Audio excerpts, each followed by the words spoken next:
katahimikan ng mga taliwagan. Tinig ko'y ikataas sa iyo, kapag anino'y muling sumisiklap. Awa mo ang aking sandigan, O Yahuwah ko.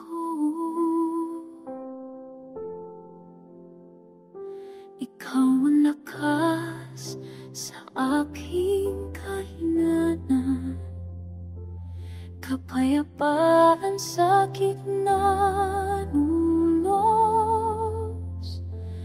Yahuwah, sa'yo'y nagtitiwala, pagkat ikaw ay laging nariyan.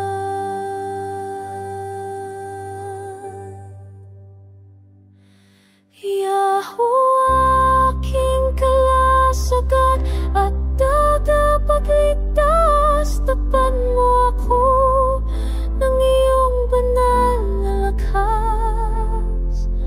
Kapag takot ay lumalapit sa'kin, iyong liwanag ang walang hanggan kong gabay.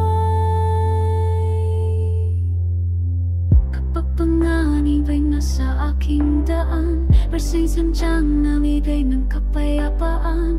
Walang sandata at hanggang tatagumpi sa aking, pagkat ako'y nasa looban ng looban. Itinataas mo ako sa ibabaw ng unos, iyong kamay kailanman ay di ko kupas ang iyong pangalan. Yahuwah ang aking tangla.